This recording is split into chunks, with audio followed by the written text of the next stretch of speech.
Welcome to another day in the Matrix. This is Red Pill Podcast 234, and now that the exhaustingly worshipped FOMC meeting is behind us, we can now move on to talking about the next FOMC meeting in October. Just kidding, you guys know that stuff bores the hell out of me, and it probably bores the hell out of you too, because perhaps many of you remember this chart that we're looking at right here, which was first shared with you all almost a month ago in Red Pill number 231 at the end of August, and you'll see that so far Bitcoin is moving as anticipated into this exact time frame, which is the partial solar eclipse and Rosh Hashanah, the Hebrew New Year, which aligns with tomorrow, September 22nd at sundown, where we'll still be in eclipse energy. So now that we're here and we got the move as anticipated, regardless of how the FOMC went down, we can clearly see that this was all priced in, also as expected. And now the last layer of all of this, of course, is what happens next. And in the past three red pills, going back to Red Pill 231 that I mentioned moments ago, some of you likely remember me sharing my thesis on a post-FOMC sell-off, specifically tied to Rosh Hashanah, which again is tomorrow, the 22nd of September through the 24th of September. And in those red pills, again, just to make sure that we're all on the same page here, that quote-unquote sell-off, in my opinion, will not be a market crash. So you can clearly see here in this visual example that I drew out weeks ago, which, by the way, I haven't adjusted at all since I drew it out live on that podcast. You can see how I have a little bit of a correction coming down into the potential start of October. So to kick off today's podcast with immediate value, just getting straight to it, one, I am not expecting an end of the bull run market crash. Two, I am expecting a little bit of a sell-off. Nothing too crazy, nothing out of the ordinary, but just typical crypto volatility. But if we were to get a correction, it'll likely be bought up very quickly. This is something I've been saying often. And three, regardless of what happens over the rest of this month into the beginning of September, I'm still anticipating mid to late October to be a new all-time high for Bitcoin, entering price discovery at least one more time, which then leads to what we're all patiently waiting for here, alt season. And to provide more context to the second point that I brought up regarding the sell-off, this doesn't necessarily need to impact the crypto market as much as it did last year, for example, when we had the correction following the September new moon or the October new moon. And I bring this up because, for the most part, crypto is not the talk of the town right now. We are pretty much as neutral as it gets when it comes to retail investor sentiment. And to top all of that off, we have gold and the stock market at all-time highs, which to me, in plain English, means I'm expecting a rotation into crypto really soon. So with that being said, now that we've set the tone for today's red pill, let's get into it. But quickly, before we get started, make sure to get relaxed, get comfortable, grab yourself a cup of coffee or tea if it's a little earlier in the day, or a glass of wine or beer or any beverage of your choice if it's getting a little later out there in the Matrix. And also make sure to comment below this post here on Patreon to vote on the altcoins that you'd like me to cover in next week's Red Pill podcast. But please, before you leave a comment, just make sure that you use the search function here on Patreon to check that I have not covered the project in at least 3 months. So in the event that it's not been covered in over 3 months, or if I've never reviewed that altcoin before, as long as it has at least 1 year of chart history, you can go ahead and comment below with the name of the altcoin and include the ticker symbol next to it as well. And whatever submissions get the most likes, those top 4 will be selected for next week's Red Pill. And by the way, today we'll be covering around 6 different altcoins, so we're adding an additional one because of how Binance Coin has been performing lately, and this rounds out everything we covered last week when we were touching on the other large cap projects that are in our lineup. So let's kick this red pill off with a quick recap from last week's decode, which put emphasis on September 18th as the key date, tied to Jerome Powell, the Federal Reserve Chairman. And this was from 2 weeks ago, actually, in Red Pill 232, when I started decoding Jerome Powell in anticipation for this upcoming FOMC that is now behind us. And so far, as of September 18th, and not only will you see this over here in the Bitcoin CME futures chart, but you'll see it over here in this Bitcoin chart for Bitstamp. September 18th is our local high for Bitcoin this month, and the date where most altcoins started to pivot in the local structure. So nothing dramatic, but it's feeling like we've rolled over. And the date that started all of that and marks the center point is September 18th. And I discovered this date in advance by taking from the date of February 12th, which was the 7th day of Jerome Powell being the chairman of the Federal Reserve, and I connected it to September 18th, 2025. And including the end date, we have these two dates being 7 years, 7 months, and 7 days apart. So we have this 7 code theme.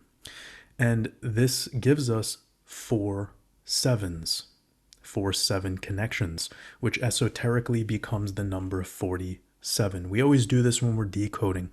For example, if you were to look at the number 52, esoterically you could consider it as 5 2s. And now it changes it all up, but there's something hidden within it now that you can further decode. This is really important to, especially when we start looking at numbers like 27, that would become 2 sevens. Now you have 77. And these little tricks are going to help you tremendously in your decodes, especially if you've noticed there's a key number tied to whatever it is that you're focused on. It could be sports, it could be political events, it could be things that are happening in the crypto market or with stocks or Forex. This tactic we've been using pretty much since the start here at Waters Above, but you've been noticing me do it quite a bit over the past couple years with things like our year, for example, or date numerology. But getting back to this, we have all of these 7 connections for this Jerome Powell decode. So again, just a quick recap, this would be the 7th day of Jerome Powell being Fed chair. And then if you took 7 years, 7 months, and 7 days after his 7th day as Fed chair, it was last Thursday, and that marked the local top in our structure. But getting back to this 4 sevens connection, and that esoterically being the number 47, this number 47 has been haunting us all year. Notably, since Donald Trump became the 47th president of the United States, we're at the start of his second term, implemented a global tariff war, which led to a market crash that bottomed on the date of April 7th for 7 date in this year of 2025. Then, if you take from February 19th, which is where the stock market was topped at initially for the year, to the bottom of the crash, it was 47 days. And if you really want to see how undeniably powerful this 47 code is for this year, you can take from April 7th and you can go forward 4 months and 7 days, and you're going to get to the date of August 14th. As you can see right here, 4 months and 7 days after the 4th month and 7th day of this year. And August 14th is special because that's the highest price that Bitcoin has ever traded to. That is the all-time high date so far. This is incredibly powerful stuff because if you go to April 7th, that was the absolute low for Bitcoin, where Bitcoin hit 74K, the mirror of the number 47. You can't make this up. So this is really powerful to consider. And interestingly enough, back when I started this whole decode for this particular year of 2025, the year of the snake, I revealed the significance of the month of August for specifically Bitcoin regarding the all-time high. And well, so far that is the truth, but we have yet to see that, of course, in the altcoins. We've talked about this now in the past couple of red pills, of course, we are now past the second lunar eclipse of our lunar cycle. And we're not looking so bad, which means that we could very well be having that typical Q4 all-time high for the crypto market, which of course we saw in the prior two cycles. And this, of course, is great news because so far Bitcoin and the overall crypto market have not broken a bullish structure. We've not seen anything in the charts to tell us that we're in a bear market or that this run is over. Plus, we have a lot of other things on our side that point to more bullish momentum ahead, etc., etc. But getting back to this and trying to stick to the esoterica, the stuff that you come to this channel for, we need to keep in mind that this code 47 has been pretty much in Bitcoin's price action throughout the entire year. I just showed you a couple of great examples. Meaning we're going to have to continue to use this number for Bitcoin moving forward. And I think one great and easy application would be just looking towards the 47th week of the year, which lands right there during the November new moon. And what have I been saying about the November new moon? It's so perfect. It's too good to be true. It's too perfect, actually. So again, a lot is pointing towards that, and we're going to continue to consider that amongst the overall thesis, especially whilst Bitcoin is holding these levels and looking pretty damn good considering everything that's happened since March, April this year, right? Now, getting back to this, we have the wild connection of 4 months and 7 days after the 4th month and 7th day of this year, and that's so far our all-time high. And now that we're back on track and we've made it through this crucial date of September 18th that I was just telling you about, it's clear that for the most part, the crypto market is stalled out, but the stock market, on the other hand, is still pushing higher and higher day after day, which of course is great to see since typically this momentum leads the way for the crypto market. I know I'm not alone when I say that. And that aligns with my thesis I shared with you at the beginning of the podcast. But it's also important to remind everyone that we're seeing this type of price action for the stock market after the most anticipated Federal Reserve FOMC meeting that we've had all year, the one that was in anticipation of us getting rate cuts, right? So this was the FOMC where the market was almost certain that we'd get at least a 25 basis point cut, and well, we did. So nothing out of the ordinary has occurred. We got what we expected, and this is why initially the crypto market is seemingly boring, because this FOMC meeting wasn't some out of the blue random emergency meeting to save the economy. Everything about this meeting was predictable. And you guys never hear me say this word prediction or predictable. I'm just putting it from the lenses of the exoteric. Everybody that is a typical market participant that knows about this stuff, especially if they know about the Federal Reserve FOMC meeting, they anticipated, they predicted rate cuts. The question was, would we get a 25 basis point cut or 50 basis point cut, etc. But it was like a 95% certainty. So nothing crazy has happened. And the exact date that I gave you tied to that theory was, well, let's get back to a couple things before we go there, but I'm sure many of you also feel what I was feeling a couple weeks ago leading into this FOMC with regards to the sell the news post FOMC theory, which, by the way, I'm not trying to be right about. It's just me sharing some thoughts because everyone else is saying just expect everything to go up in a straight line immediately after that FOMC. And I was saying to not anticipate that because everyone was expecting that. Right? So this is where we got to be a little bit careful. Some people are thinking that because of my recent analysis that I'm calling for like a market crash in the next couple days. That's not the truth at all. I know we settled that in the beginning of today's podcast.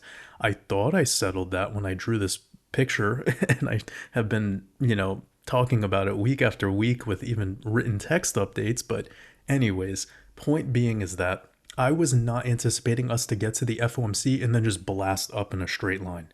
I drew us stalling out at these exact levels for a reason, right? This is just to keep everyone calm, neutral, and not falling for all the static that's going on in mainstream media and even like crypto Twitter, which is, of course, very influential here. So I had this quote, sell the news post FOMC theory, but I, of course, put emphasis on the fact that I'm still expecting more upside for this entire crypto asset class, regardless of what happens immediately after the FOMC. And this is what I'm talking about when I mention that. And the exact date that I gave you tied to that theory was after October 6th. I even drew the line here for you guys to mark off the date. Why after October 6th? Because it's the next full moon, as you can see right here. The full moon that'll be pushing us out of this eclipse season that we're wrapping up here today with this partial solar eclipse. As you can see here, by the time I finish filming and release this, it'll be right there during the eclipse. So all in all, we have, of course, a eclipse today. Let me just check on my volume. Good. So we do have an eclipse today, but this eclipse season energy likes to sustain at least a full month after, and its effects can start to be felt at least a month before. This is why rather than isolating the eclipses into just their exact dates, I personally prefer to teach you about it as a season. So this eclipse season will be, for the most part, over regarding the energetics after October 6th, after this full moon, the hunter's moon, which perhaps we'll do a decode for maybe next week. So definitely keep that date in mind, but remember, it's not on this exact date that I'm expecting anything. It's just that would be the energetic time frame for us to be out of eclipse season after the hunter moon. So definitely keep that date in mind, because I feel after October 6th and moving into the 47th week of this year, we should see a notable bullish impulse for the crypto market based on the code. Oh, and for those that are curious about another key date to keep in mind, or what could potentially be a full week to keep in mind, and it keeps us up with the same theme of that number 47, that would be the number, or that would be the date, of September 29th. Actually, I'm going to flip it. I'm going to put it here. Sometimes it's easier to read from left to right for some people. All right. So this date of September 29th, I'm about to show you the reason why this is significant, but what we also want to consider is I just brought up the concept of a week, and that week would be from Monday, September 29th through Monday, October 6th, the date of the October full moon, the hunter's moon. So I just want you to keep that in your memory bank while we go through this. So the reason why is because if you connect this date to November 5th of last year, you're going to have a very interesting code to consider. But what's so special about November 5th of last year?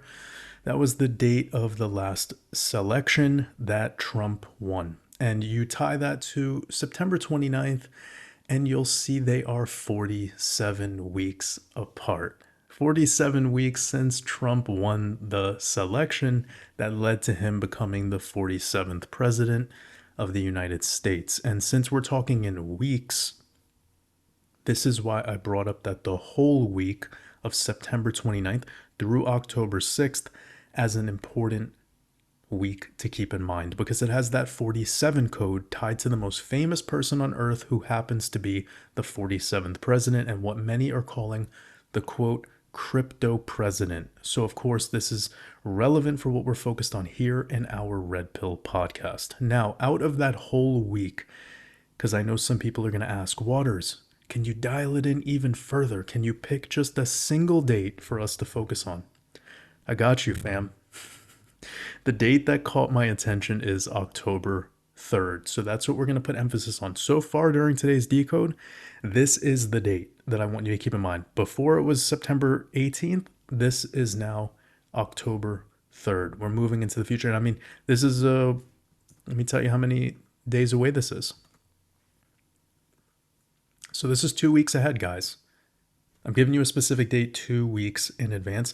Now let me show you why, what this is all coming from. So We're talking about this connection back to Trump winning the selection last year on November 5th in 2024. And a couple of things are going to pop out right away. The fact that it's the third day of the month and that these two dates are 333 days apart.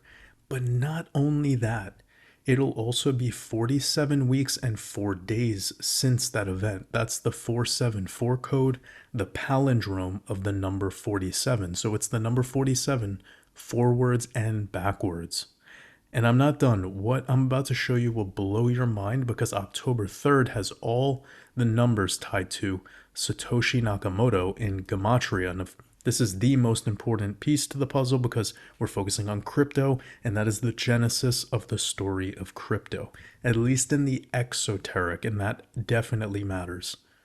So, what do I mean by we have October 3rd, the upcoming date that I've been putting emphasis on? How is it connected to Satoshi Nakamoto in Gematria? Let me show you. So we have October 3rd date to the date of April 5th, which is Satoshi Nakamoto's birthday. The date that they give us, just go look it up. It's pretty fascinating how we even get a date. But getting back to this, these two dates, again, I'm talking about Satoshi Nakamoto. This is Satoshi Nakamoto's birthday, and they are 181 days apart, just like Satoshi Nakamoto and Gematria equals 181.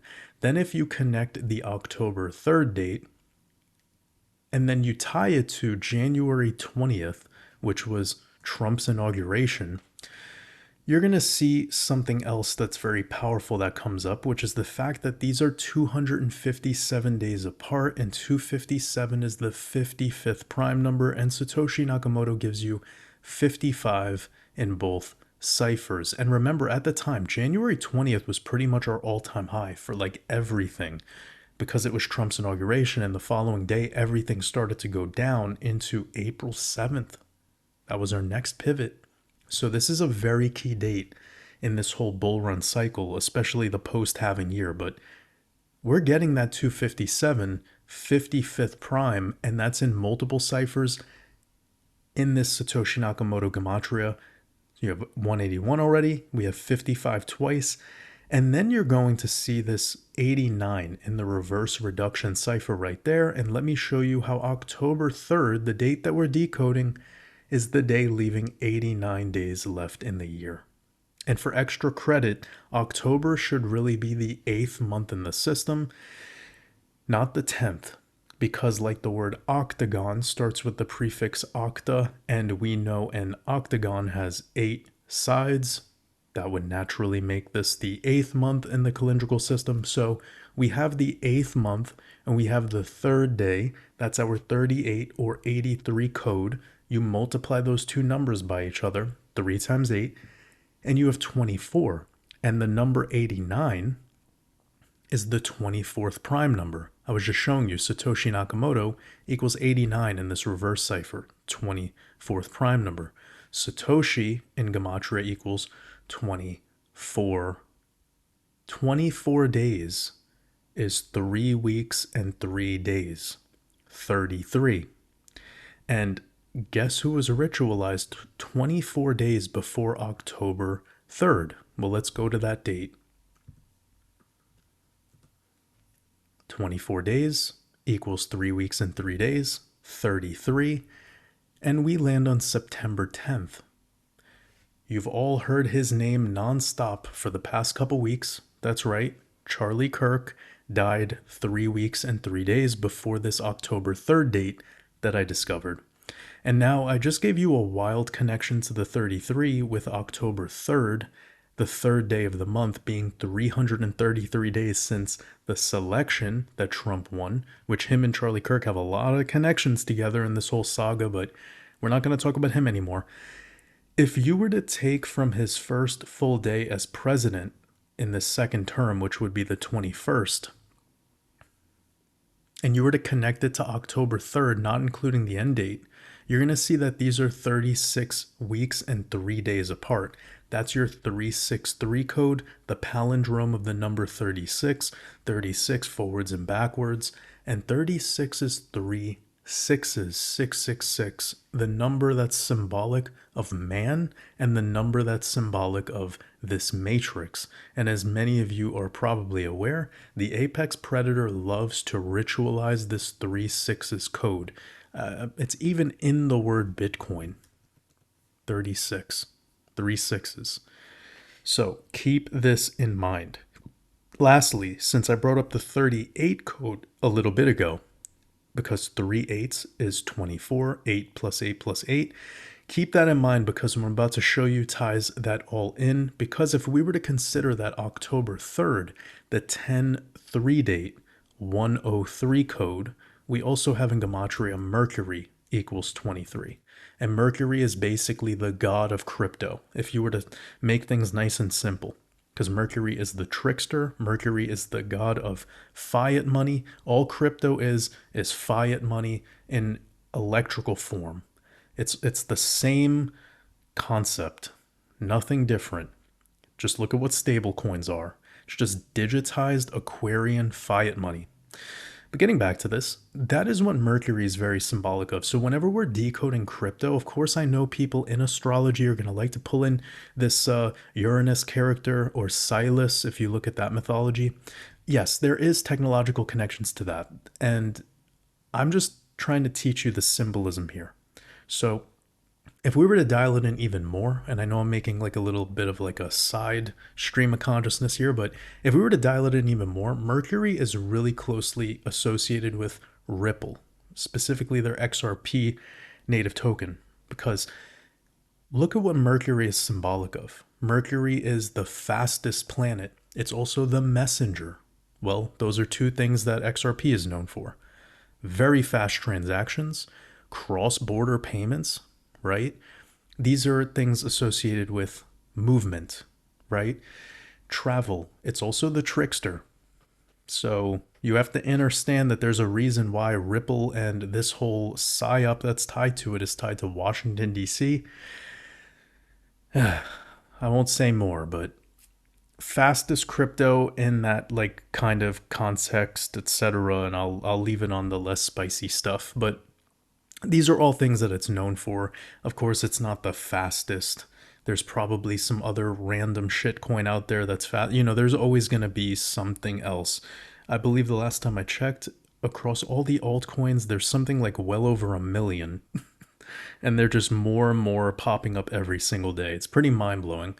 So, long story short, out of the popular coins, XRP, in my opinion, is the most closely associated with Mercury. I decoded this thoroughly in my crypto decoding blueprint, which is part of my decoding mastermind. If you're interested in that, you guys as Patreon supporters get the biggest discount available on that decoding mastermind. It includes the crypto decoding blueprint for free.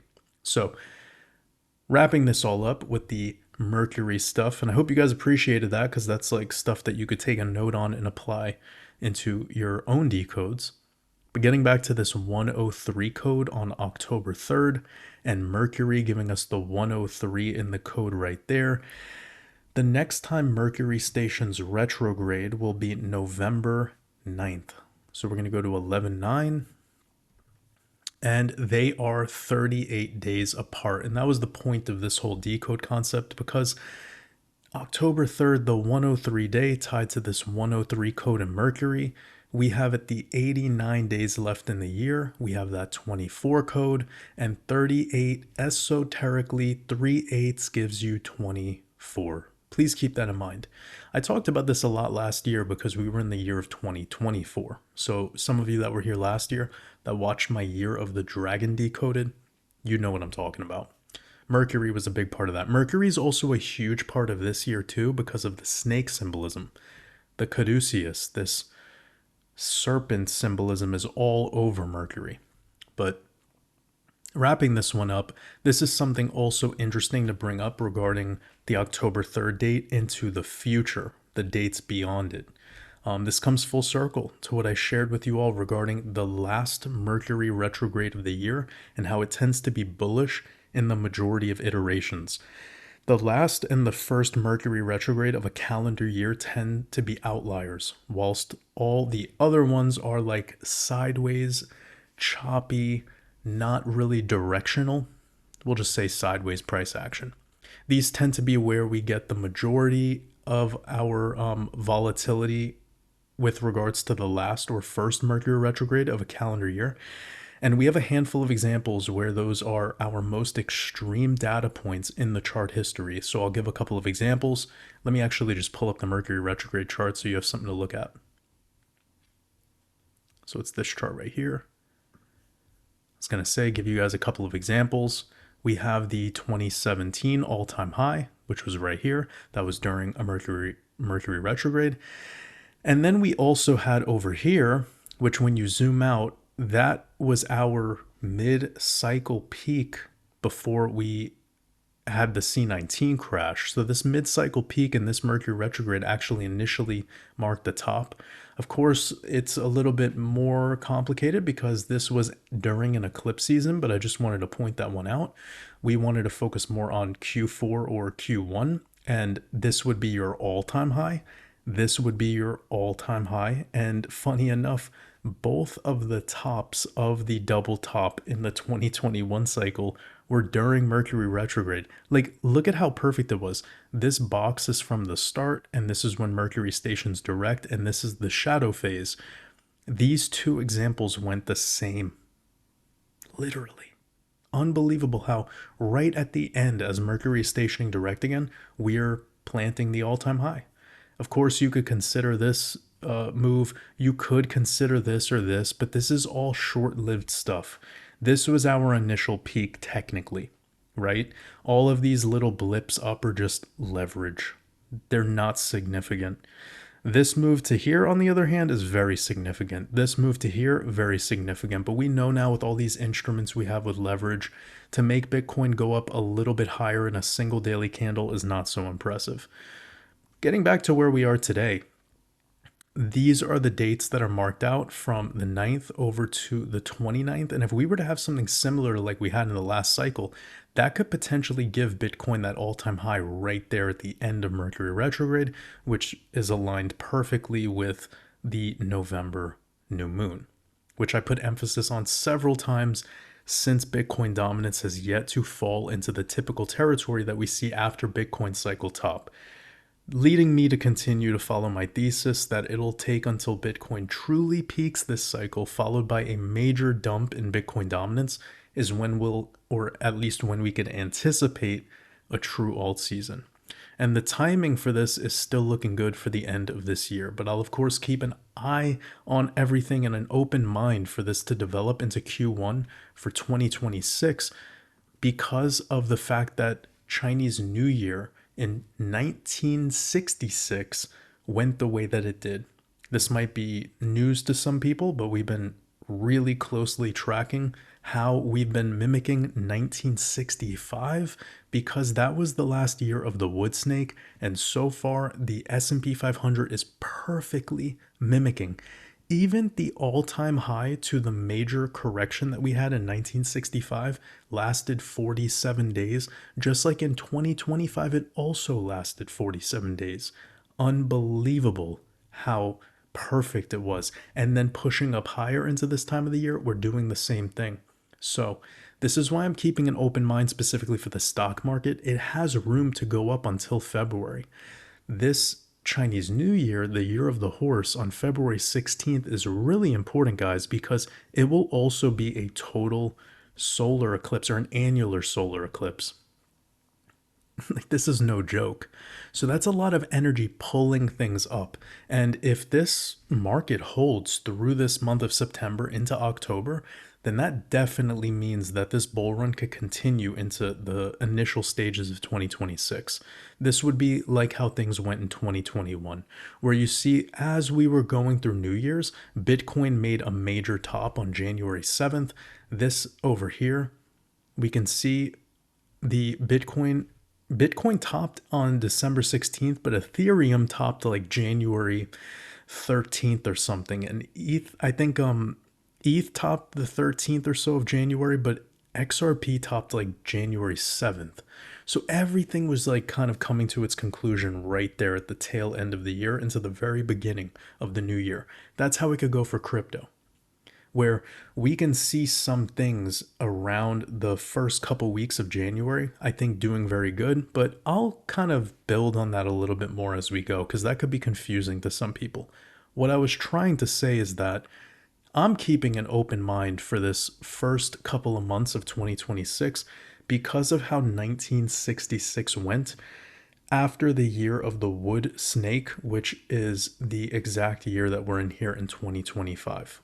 But remember, these things happen in stages. What I just said moments ago is really specific to the stock market. Whilst there's not as much ROI in Bitcoin, for example, that's seemingly becoming a similar story for Binance Coin, and that'll soon be the story for Ethereum, followed by Solana. And then once all of those large caps are juiced, it'll move into different sectors, and then you'll see that basket of projects all rise in synchronicity, such as XRP, XLM, HBAR, XDC Network, and Algorand, just like they all rose together in November of last year, for example. So consider it like that. Whilst we could have Bitcoin topping in November, December could be the final, hoorah for a lot of the large caps. And then into January, we could have a lot of this like lower cap, like 50 to 200 rank and lower altcoins could really be exploding into the first couple weeks of the new year. That would be a good way to kind of share it all verbally. I will have more visual stuff coming soon for sure, but it's important that we get through this October full moon and then we could be very confident of how the rest of this is going to pan out. So now that we've thoroughly reviewed the key dates ahead with the specific date of October 3rd, that's what I want you guys to focus on the most. Now that we've got that out of the way, let's get into the charts and review the setup into the week ahead, as well as our upcoming weekly close later today. And we want to start really quickly with just a recap on gold, because gold is looking amazing. We made it through the FOMC meeting, and we had on Friday coming in on September 19th, a crazy green candle buying us back pretty much to the peak. Gold is still looking strong. RSI is getting a little toppy. I don't really have much of an opinion on where this goes next because ultimately I said I'm not selling my gold no matter what it does. If gold was to come down to this area in the next 3 or 4 months, cool. If gold was to pop up to $4,500 over the next 2 to 3 months, cool. I personally don't really care. I'm holding gold for the long term. That's my take, my investment thesis. You can do whatever you want to do. That's what I'm doing. I'm holding it for the long term. I have my own feelings about what's coming next. Personally, I think artificial and AI in general is going to create like the dot-com bubble 3.0. The dot-com bubble 1.0 was back in 2001. Dot-com bubble 2.0 was what happened in 2021 into crypto. And I still think that's pretty obvious in the charts of a lot of altcoins to this day because most of them have not recovered. And now you just look at how many more they are that are pump and dumps. It's kind of showing that crypto is still in that phase where we're not sure yet. But if you look at things like Bitcoin, Ethereum, Binance Coin, and Solana, they're the ones that are making it through. They're the success stories, similar to Microsoft or Apple, or even what Amazon became after the dot-com bubble. Now, I think what 3.0 dot-com bubble will be all this AI stuff, and I think it's already started to kind of pop, and we're going to see category winners even as that bubble pops. You can name your own category winners. I'm sticking to crypto with my investment thesis. I have a 10% position in gold, and I'm going to keep it simple like that. Focus on cash flow, focus on creating businesses. Now, getting back to gold TA, we're just in a continuation pattern. Trend is your friend until it ends. And we had this consolidation going on for 130 days. We've since popped out and we've had now 1, 2, 3, 4, 5 green weekly closes in a row. It's getting pretty extreme. And on the RSI, it's obvious that there's a bearish divergence forming with your RSI high going back to over here where the price was 2,800 and your RSI read was about 82. Bearish divergence in play on the 14th. Of course, we wouldn't use this indicator telling us when the bull or bear divergences are. I'm just using the RSI reads and I'm explaining to you how this is all panning out for right now. You can't really rely on this stuff for making trades, in my opinion, because ultimately, if you're looking at M2, you know money is coming in. Like, that's just, it is what it is. The timing of the gold rotation is very, very, very difficult because this cycles in very, very long time horizons, unlike crypto, right? Which in some cases, crypto has a bull run that only lasts a year and a half for certain projects, and then they lose 99% of their value. Gold, on the other hand, is a lot different, and you guys understand why. You could look over here to the market cap, and you could understand even more why, with Nvidia being second behind gold, which has 20 trillion more market cap, whilst these are all neck and neck, including Bitcoin, by the way, which is now being outpaced by silver. So it's very interesting still. We're getting these risk off developments amongst the conversation, with stocks still doing very well if you're in one of those top projects. I'd assume this is a good time to look at the Russell, right? This would be all the other nonsense going on in the market, but this is definitely an indicator in a way. And look at that, we do have official new all-time high in the Russell. Immediately met by a correction. I have not looked at this chart since the last red pill. And it would be lovely to see this thing concretely break out into price discovery. We have the monthly at all-time highs, but not by much. So I'm peering over the monthly because we know that in about 9-10 days we'll have a monthly close. So that would be very nice to see that in price discovery. And that would also be 1, 2, 3, 4, 5 months green for the Russell, which this was your C19 crash. And we're getting a very similar development. And this major green candle that broke you out was in November. I'm not anticipating anything different this time around. I think November should generally be a very bullish month across the board, and I told you one of the big reasons why is because of Mercury retrograde. There's also a couple other things going on. There's a time frame within November where we'll be in the final 3 weeks of Saturn retrograde. That was something big that I brought up last week, and then also the fact that we have Uranus retrograde too. But anyways, V-shaped recovery complete. Now it's about breaking out of this resistance, which sits at around 2,470. Very strange level for them to be. Let me look into the gematria of this. Could be that 25 code.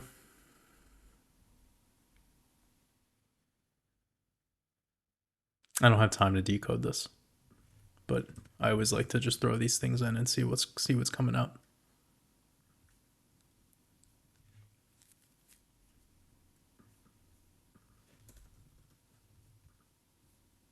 108. Yeah, 25 code is definitely interesting. And we have the 47, which was the theme of today's decode, theme of many of our other decodes as we were talking about beginning of the podcast, this 47 number. Russell, of course, crashed into 47 like everything else. 1,700. Whoop. That's my website. All right, yeah, this is definitely from a technical perspective developing, and we've now completely recovered back to where we were in November of 2024. So very weird how Trump won the election, right? Trump won the election here, and then the Russell keeled over from there pretty much. Whilst crypto and everything else was moving up higher into this date of around January 20th, you know, crypto was doing this during this whole time. You could look at like Ethereum, for example. ETH did this, and the Russell did this into the same time frame, like right there. Very, very interesting. But now that we've got this full recovery, I'd like to see it. Let's move on, though. Let's get to Bitcoin. All right, so major support trend line still holding. I shared this chart with you all back probably a month ago, and some people were concerned about the time that we were getting under this trend line, but we've been below this trend line before, like for example, April 7th, and we got back above it. And once we got back above it, we continued on, and we're still doing the same thing. We're holding this trend. Trend is your friend until it ends. And we even had in our last lunar cycle, the last lunar eclipse, which was on the 14th of March. When you measure over to where we bottomed again, it was about 20, let's call it 28 days later, right? And here we are at the eclipse 28 days later, would be right there around October 5th, and that would be the October full moon. This is why this kind of structure is possible. Again, not a lower low, but you see it happen right here too. This is your August low, this is your September low, and then this was your October low. You did have another slight push down before it went higher, and it's a very elusive move. We had it happen last year too. You see, we were looking good, and then once September got around, we had a low pivot, and then right there in October, we went up and then had another higher low. So let me just zoom in and show you what the hell are we talking about here. I'm going to turn off everything. September low, October higher low. September low, October higher low. Now you know why I drew this out this way, where we have the September low and the October higher low. I am not anticipating a crash. I think that would be very strange right now for that to happen without crypto being euphoric. If we were euphoric, then I would say, of course, you guys can argue against my thesis and you're probably right. But right now, I don't feel like we're in euphoria. I feel like the closest we've been to it was right around like the week leading into Trump's inauguration. That was wild. Like everybody was making a meme coin then, and Solana was like collapsing day by day, even though price was looking good on Solana itself, but the blockchain and everything that was going on with Hawk Tua coin and just madness. We have not seen anything like that since. So generally, it's been 3/4 of a year since we've been in that vibe. But let's look at the TA on Bitcoin. We have the weekly chart. Gonna turn off some noise, and we're not the greatest looking setup. What are the moving averages saying though? Moving averages look good. Back above the 8 simple, I like that. So I can't complain if we get back above the 8 SMA. Generally, that's a very good sign. Bi-weekly, we already had one closing up, so next week we'll have another one closing up, and it's pretty clear that we're at resistance when we look at the bi-weekly. Let's look at the 5-day. It's coming in on Monday night, so the start of Rosh Hashanah. And now we're really getting low volatility. So I would expect the Bollinger Bands are starting to tighten. This is about the time that I start looking at the Bollinger Bands. I don't keep the Bollinger Bands open on my TradingView all the time. I just throw them on whenever I notice we're getting pretty tight in the range. Yeah, like from the 5-day chart, they're really getting tight. Clearly here on the 3-day, it's the same. In my advanced trading course, I teach how to use the Bollinger Bands really nicely across many different time frames. But here on the 3-day, you can see we did come back to the bottom band support. We popped above this 20 MA, and now we're holding that as a support. That's very typical on the 3-day. And I don't want to complicate things too much here for some of the people that are not really too savvy on technical analysis, but this setup right here is just another way of saying indecision. Okay, I'll summarize that all up. Nobody knows where they want to take this thing right now. But there's probably not enough sell pressure. So that's why generally the momentum is to the upside overall. And breaking this topside band on the 3-day, getting a 3-day closure above like 124K for Bitcoin, I would say we immediately go to 130 after that. On the daily chart, clearly some resistance on the topside band. Let me turn that off and let me see. Okay, so we've had a wolf cross in the opposite direction where the 8 is now above the 55, but we haven't really been making any clear decisions of where we want to go just yet. And that's obvious because we're sort of just in the heart line of this horizontal trading range. So all in all, guys, I guess what that means is we have a very similar analysis to last week. Another reason I didn't send out another midweek market update is because there just wasn't really too much to say. And now that we're here at the end of the week, I mean, it's pretty obvious that that was probably the best call. Not put out information just for no reason. I like to actually provide value to you guys. Sometimes there's nothing to follow up on. This is all clear in the charts right now. You could see it for yourself. There's no development. There's no change of character. We're effectively sideways right now. Bitcoin dominance sitting at about 57.8. Fine. Just holding around this 0.618 fib, so the bottom of the golden pocket. Might be getting resistance on it though. That's a good thing to see, because then your next drop should be somewhere around 55 to 54%. I think around 55% would be looking really good for the altcoin market. But generally, as I've told you, we can have Bitcoin heading up into 130K as that drop in Bitcoin dominance is happening. That would be the best fucking combo ever. If we get Bitcoin breaking into 125K and we're also seeing Bitcoin dominance going below 57 at the same time, 57%, awesome. Awesome, awesome. Generally, these stable coins need to rotate out of stablecoin world. Bitcoin can continue to do what it's doing. It's pretty much only the big players anyways at this point. Oh, I said I would cover others, and I didn't last week. So let's look at others. So we did have a couple of updates probably about a month or two ago, which showed this fractal, which was in alignment with this, and that's seemingly not the case. But what I would like to do is adjust this live with all of you guys, so we can get an understanding of how this is likely to develop because of all these moves that we've had leading up to here. So let's put this out till around New Year's. And the reason I'm doing that is because that's about where we would anticipate this to be, like at the later stages. Also, I'm going to get rid of this because there's no point. But now let's zoom out a little bit more. Let's stretch this out a little bit more. And we're going to mark off here, because it's your 1618 that we never got to, and it's at a very flat level of 500 billion. So this gives us a range between 500 and 620 billion. All right, but we see structurally this is something very similar, where we have a move up to this 0.5 fib. We went straight through it, but we had this around the 382, a little bit of chop. This 382 chop we were getting, I guess back in August. This is why I drew out this white line here. And this trend line has been holding very nicely.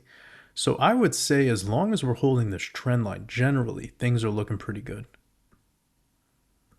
But as long as Bitcoin is holding structure and Bitcoin is in a bull trend, then I'm not worried about others. So for those that don't remember, others altcoin market cap is excluding the top 10. So when you see this thing catch up to all-time highs, that's when things are really exciting for most of us altcoin holders. And let's see how far we have. We have 50 fucking percent till we get back to the top. All right. Yeah, I mean, that's great to see, because we're at the later stages and there's still a lot of ROI. I would say that 50% translates to a minimum of like 500% in most altcoins that any of us talk about here. Yeah, no, that's really good. That's really good to see. So technically, we're just in this horizontal trading range that's been pretty clear since 2024. And I guess nothing really new to talk about from last week. All I like to see is the fact that July we got rejected at the 0.5 fib, August we got rejected at the 0.5 fib, and then recently we flipped that and then have back tested. And what we would like to see is holding what was prior resistance can be confirmed as a new support, and then we would pop up from there, and clearing this 786 would be big for us in general. Also around the 400 billion level. I would say that if we can clear 400 billion on a monthly close for others, that would be the start of something like the parabolic advance. Let's get over to Ethereum. Probably nothing to say. I'm going to go ahead and, yep. Okay. So there's not a whole lot to, wow. It's amazing. ETH got like all the way back to all-time high. And then just like, it's like the volume knob was turned off. Crazy, right? Crazy V-shaped recovery, gets back to the prior all-time high, and then just like they switched the channel. They were like, it's only Ethereum you guys are going to watch for like the next 2 months. And then now it's like, what the hell? Yeah, so this is really fascinating. Let's look back at the past. I would say that we're doing some shit like this. We made it all the way up and then just this stall out. You can see that that one fib right there marks the prior all-time high. So we're there in this chop. I already told you guys I do not expect this to be as volatile this time around. It's obvious it's a higher market cap. We're trading at higher prices. Generally, when we're comparing something that was once $1,000 to something that's almost $5,000 per coin, you can anticipate that as well. But yeah, not much of an update here. I would just say we want to look for the monthly close. Yeah, very similar. This like straight line move from the 236 territory all the way up to the new all-time high, and you see how it was the C19 crash. So here on your C19 crash, you see how over here was our tariff crash. We got to the 236. Here in the following month, we were at the 236 fib, and then from there we progressed all the way to retest prior all-time highs. Same thing with your tariff crash. You were within like a percent, and then just went up to retest all-time highs. But pretty much over the next 3 to 4 months, things were expanding. So this should be kicking in soon for ETH. It's pretty clear here. I suspect this monthly close has to get behind us. Generally, September is one of those months that's not the most fun to track for Bitcoin. It's almost always a negative month.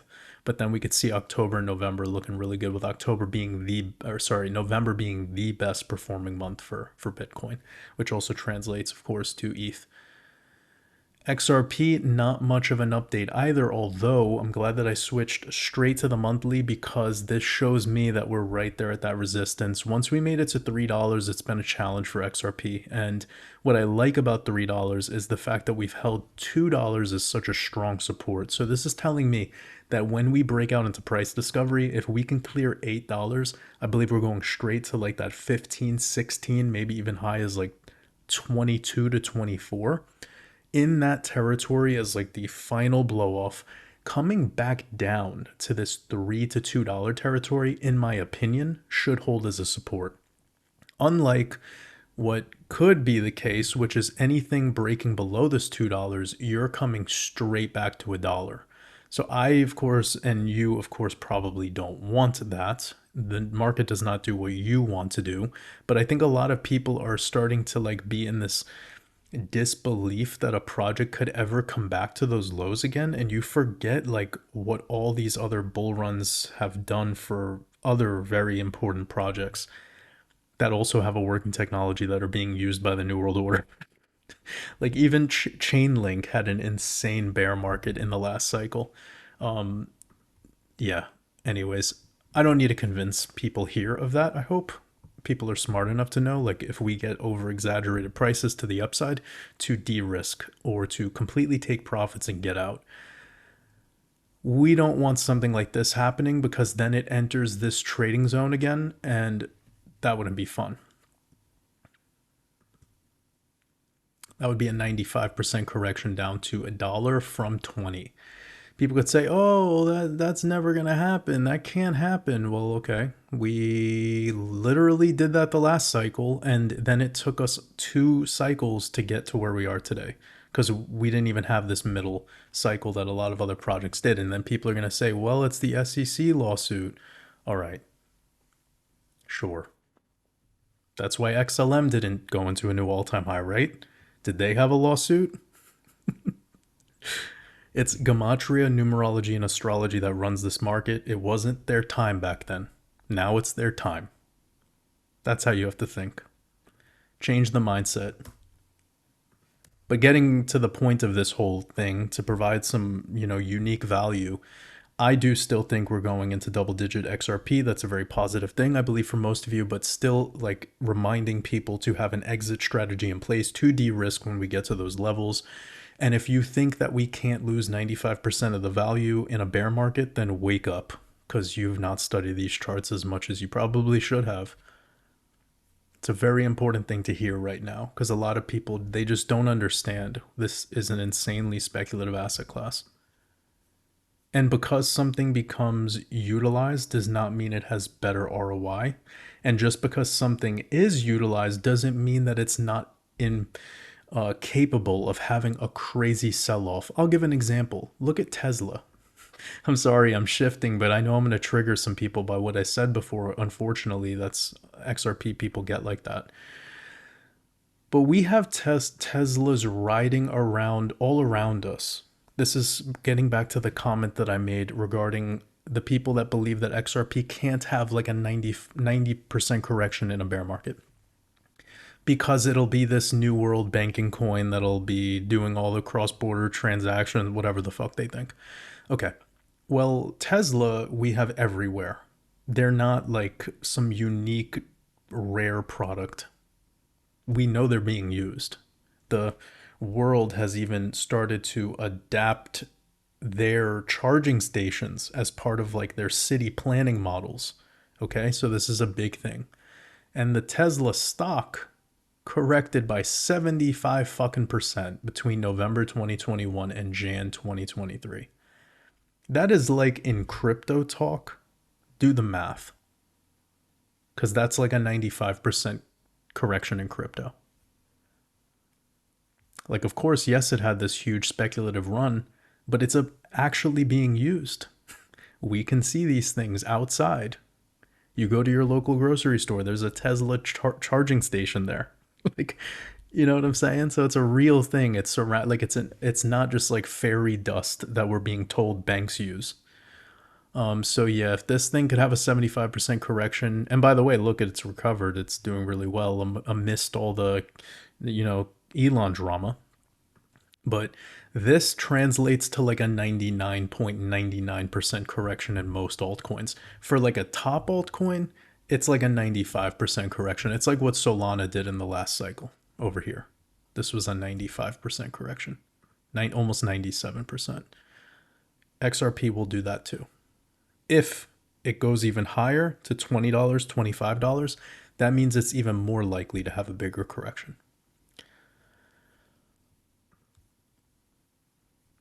All right, so we're looking at Binance token, which I do believe is heading into one of its final impulses, and that would be the 1618 fib. Just keep it simple. Don't overthink things. One other thing you could do after you mark this off is you'd go for, what would this be on the 4618? And that would give you an upper target of around 2,500. So that's where I would mark that as like our upper range for BNB. Let me quickly check out. I know Binance coin, like BNB, it stands for like build and something. I forgot like what it stands for. Ooh, but this 89, that's the 24 connection, 24th prime. We have 38. 3 times 8 is 24. We talked about this a little bit ago, so you guys should know. The nines. Okay. 47. You guys know that number. All right, cool.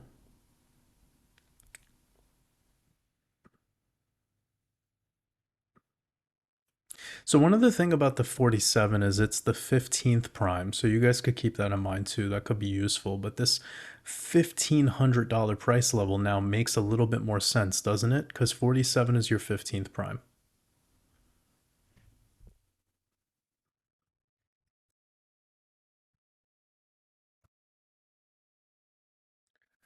Five, three, three fives is 15.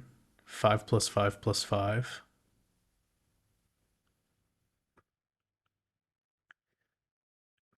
I think it could go to 24 though. I think it could go to 2400.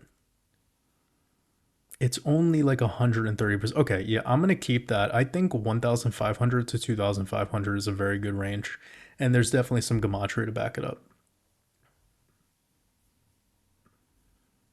Of course, that's not a full-blown decode. I'm just throwing in some of the things that I typically do when I'm on the fly. And where are we at with the monthly RSI?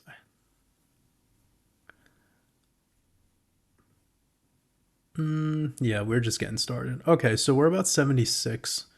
This thing is known to get to around 90. Let's call it 80, 86, 87 is when we're starting to get up into like pretty overheated territory. And then after this week, we'll see what this develops into. But keep in mind the fact that we're already at like 76, that might bump up to 80 after this weekly close because this is a 14% green candle on Binance. So there you go. I think those are the upside targets for Binance Coin. And I think this is very much showing me that bull run for the altcoins is still on. And once this has a rotation out of it, it's going to be very beneficial for the other more speculative coins. Now let's go to Elastos. I've never done TA on this. So this will be the first time ever covering Elastos. Okay, problem right away. We are in price discovery. Okay, I'm going to go ahead and assume that this has been diluted because this was the 2018 all-time high, guys. This was 2018. So Bitcoin was like... Bitcoin hit an all-time high like over here in December of 2017, right before the 2018 year started. And Bitcoin was 19,000. So let's say Bitcoin was 18 or 17,000 over here. By the way, Bitcoin's 117,000 today. This thing is down 97% since. So yeah, I'm going to go ahead and assume like this would be something best to look at by market cap.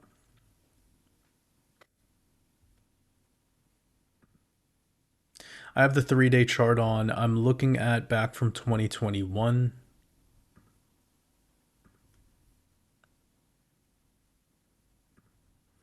This helps a little bit more. I can do a quick Wyckoff of this whole setup. So we have a buying climax. This would be your 2021 cycle. Then you have your selling climax. Then you have your automatic rally, which hits perfectly on the 702 fib.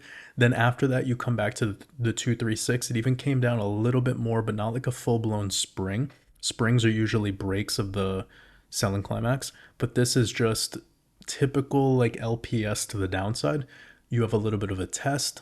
Then you start your recovery phase back to the highs of where your automatic rally was. This would be what would be moving into an SOS, so a sign of strength. And your sign of strength you typically see in the golden pocket again. So something like this, and you might chop at the 702 because that was an area of interest. Clearly there's liquidity there, and two big rejections off of this level, which sits around $6. So we have one major one here, one major one here, which then sends you into the bear market and your ultimate low of the cycle, which was your selling climax. And then on your AR, you came back up to the same exact level. So that's in plain English, $6 is everything for Elastos. And if it could break above this, then I think it would very rapidly go to double digits again. So that would be about $10 to $11. And from where we are now, that would be, what would that be? Not too bad, I don't think. Yeah, we're looking at about 400% move to get back to the prior highs of $14. The prior highs of 2021 would be about a 500% move. I don't understand what's going on here in this chart because everything that's happened since launch has just been lower lows.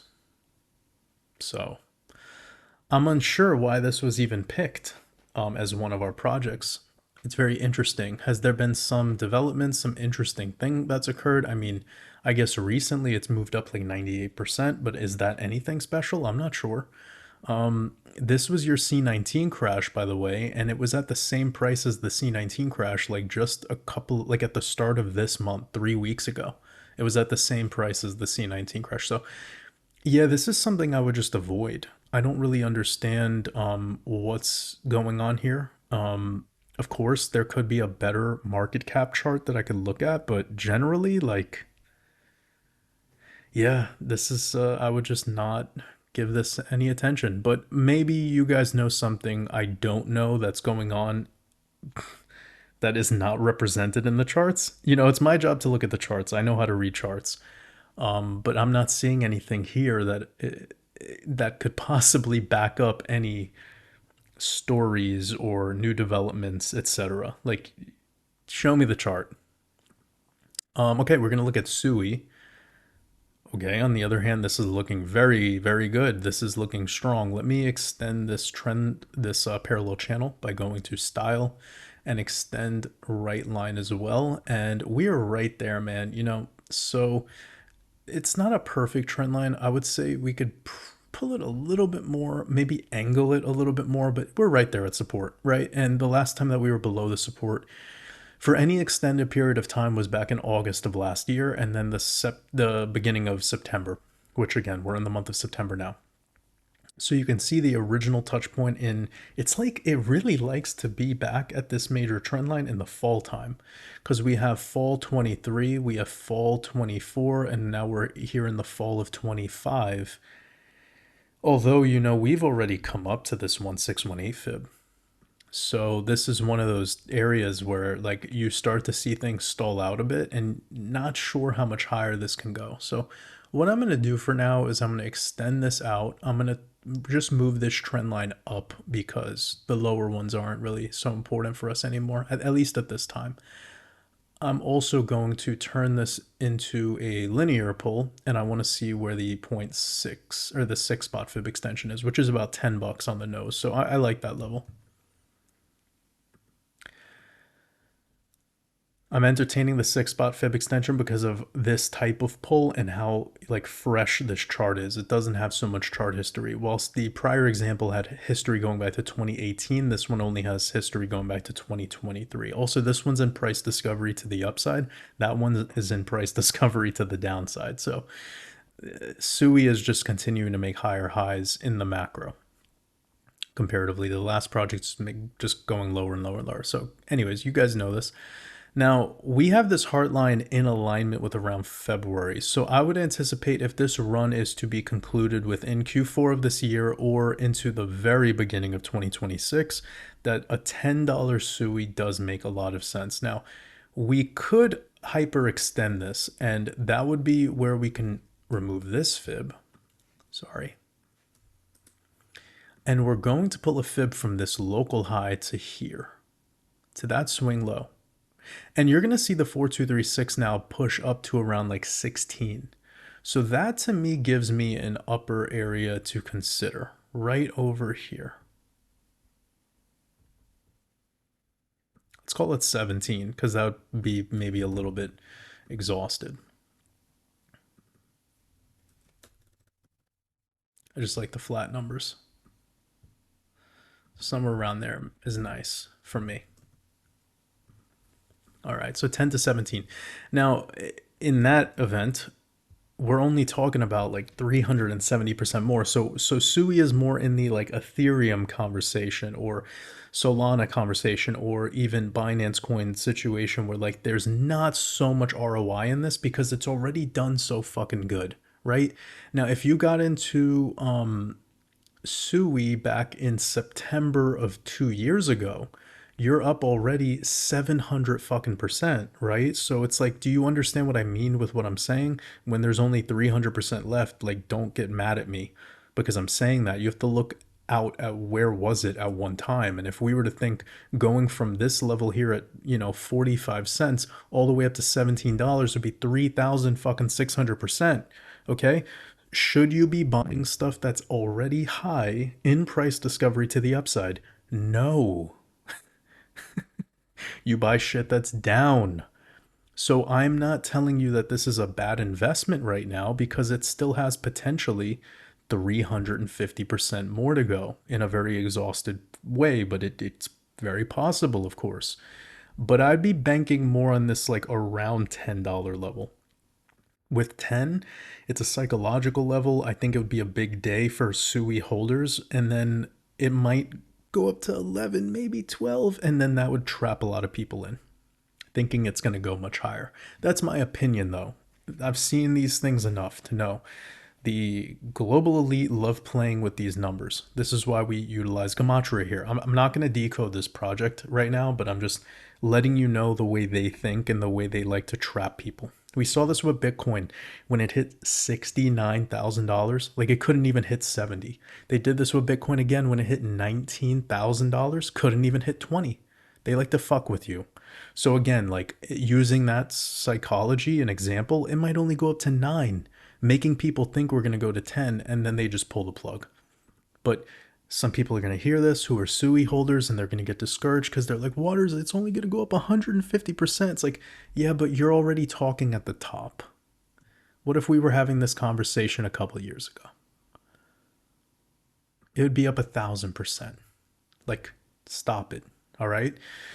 Same thing is happening with XRP. XRP, to go up to $7, it's only going to go up 100 and something percent. That's not so impressive, is it? You know, like, but we were talking about XRP when it was 40 cents. You have to kind of go back in time when it was 42 cents and look at where it is today. 600% up. Just as impressive as SUI. If it was to go to 8 from there, that's almost 2,000% up. So the only people that really, really need it to go to $20 are the people who waited and waited till it got up to 250. The people who waited for it to get into this upper zone. They see high price and now they believe in it. But when it was down in the dumps, nobody cares. Everyone's scared. So it's just typical psychology problems that people have, doing the opposite of what they should. Anyways, I think I gave a very thorough take on my theory here with SUI. Gave some upside targets. It's probably pretty valuable stuff. And since it's been holding this parallel trend for quite a while now, that means the past TA is still in play as well. Let's go over to ICP. Not Insane Clown Posse, but Internet Computer Protocol. It's like a lot of the same word over and over again. Anyways, so this again, price discovery to the downside. Still below the 0.236 fib. Okay. So since April, when everything kind of crashed in tandem, this hasn't done anything. It's still the same. Wow. This is maybe the longest. No, that wouldn't be fair. It kind of did something similar over here before momentarily popping up and then going down again. This might be the longest string of time with such low volatility for ICP. And now one thing I will say, because I'm not trying to sound like an asshole, like this is a time to get excited.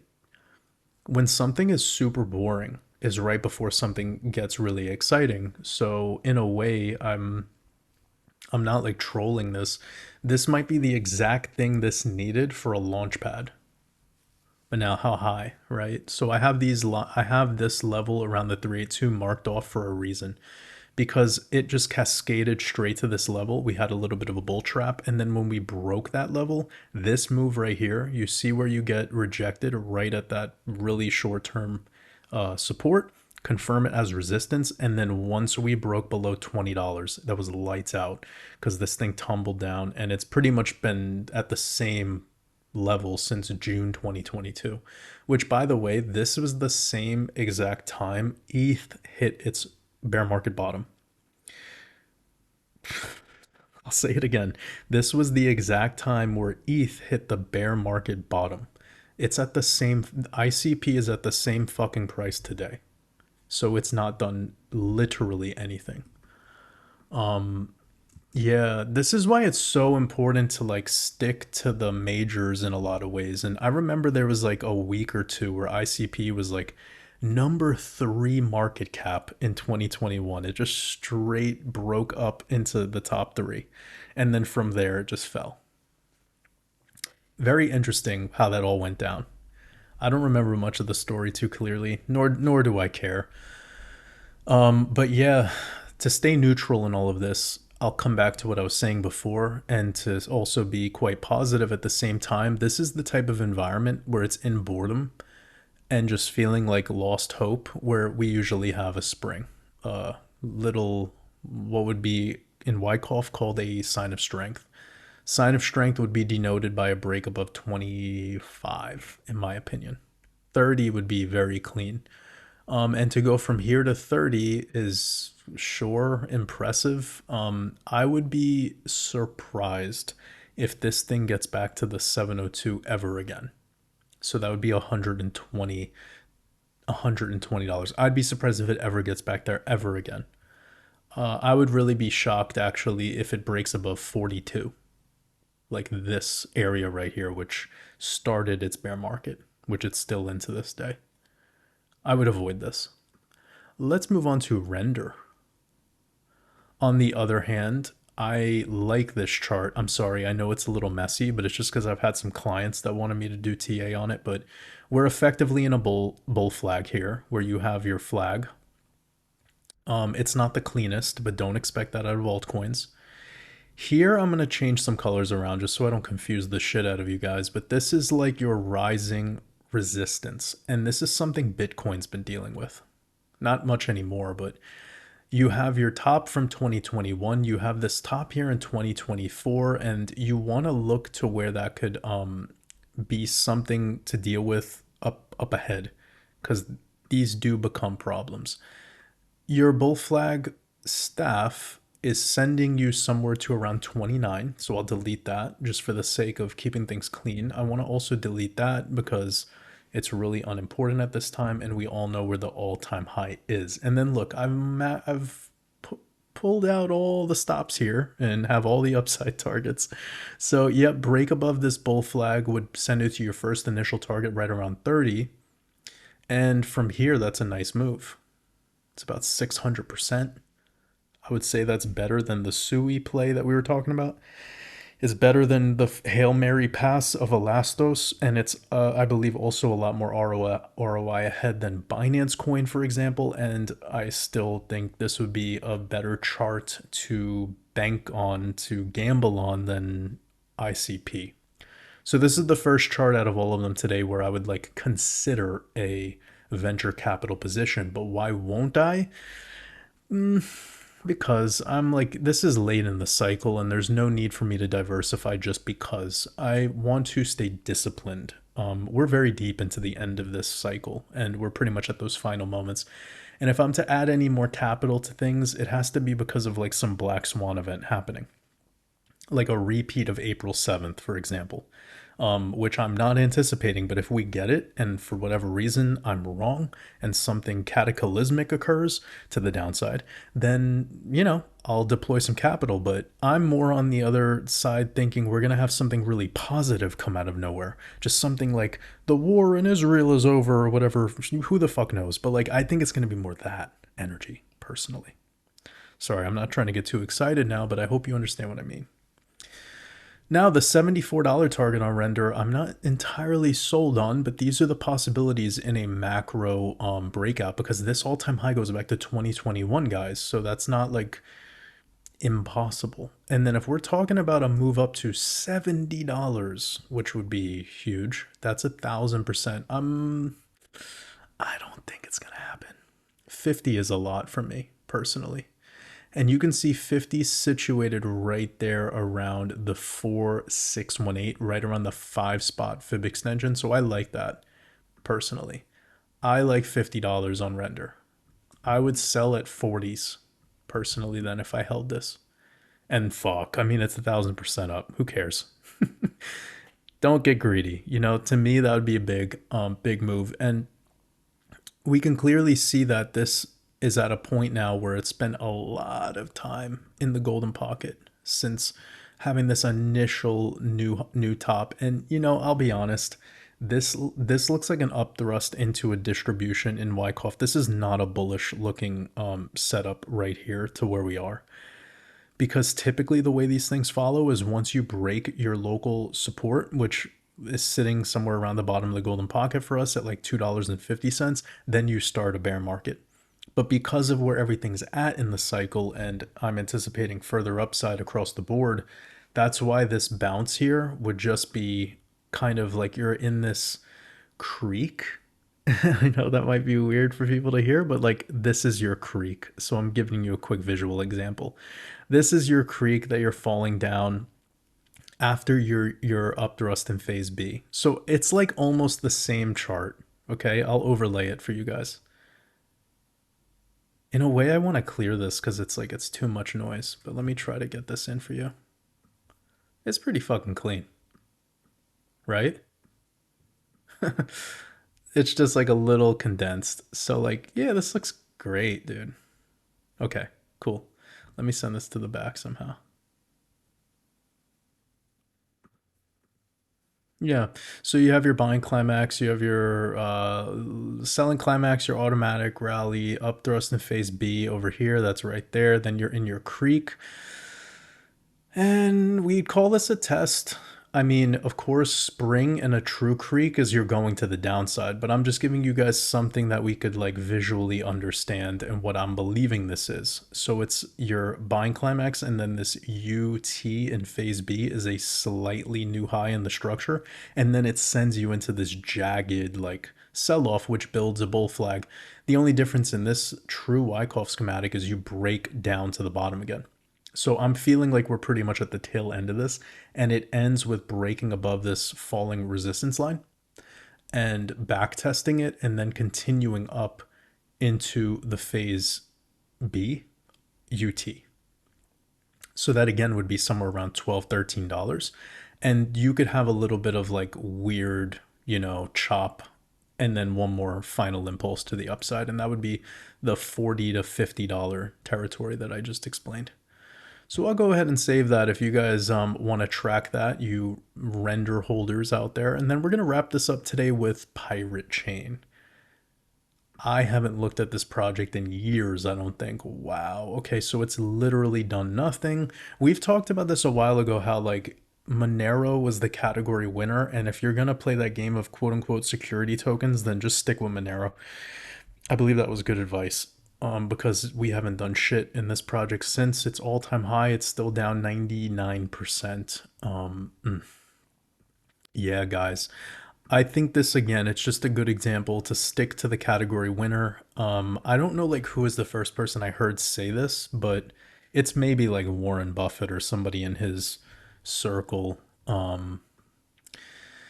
Yeah, it's late into our podcast here at an hour and 26 minutes. I don't really want to spend too much time on something like this. I would moreover say that if we're getting charts that look like this, guys, at this stage in the cycle, sure. It sort of follows a couple of things that I've said regarding venture capital, where we could just like make quick measurements up to the golden pocket and go, wow, this can go up 1,600%. But like there also needs to be like some reason that it follows that trajectory. And if there's a bunch of other things in place of this in the category that we're focusing on, then the category winners of that are going to be the ones that do well. It's like in the meme coin conversation, Doge is the most famous, right? So that would be like a good way of bringing back that Monero idea. Now, nobody really talks about Monero anymore. Nobody really talks about Litecoin anymore. Nobody really talks about Bitcoin Cash. But for the people that are focused on those projects, those actually have like all okay charts. Of course, you've heard my thoughts on Bitcoin Cash, but like if you know how to trade and you know how to position yourself when things get a little bit oversold, you won't be in a horrible position on that.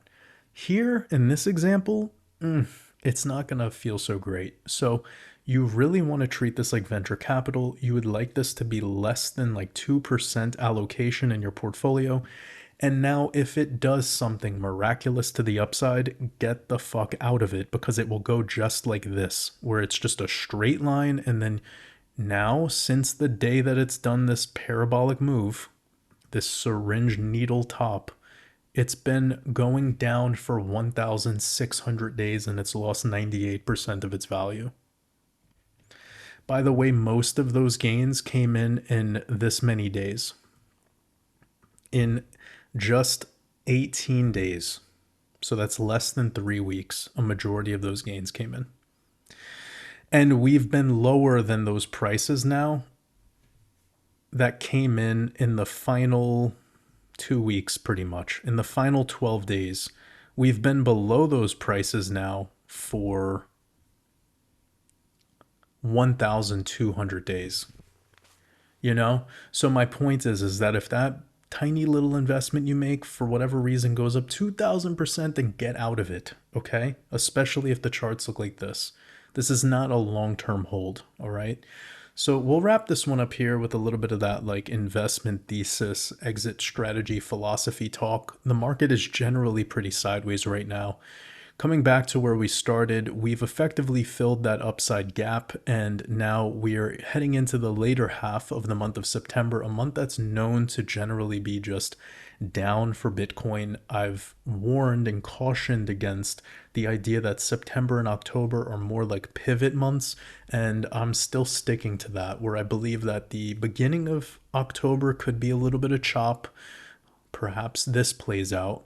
And then after the full moon, we should be releasing and heading into the 3rd or 4th week of October with price discovery. And I do think that's likely more the case than not. And we will, of course, sharpen this up and refine this more as we go. But for now, I'm going to wrap this one up here. I am so grateful for every single one of you. I'm wishing you all an amazing rest of your day in the Matrix. Much love.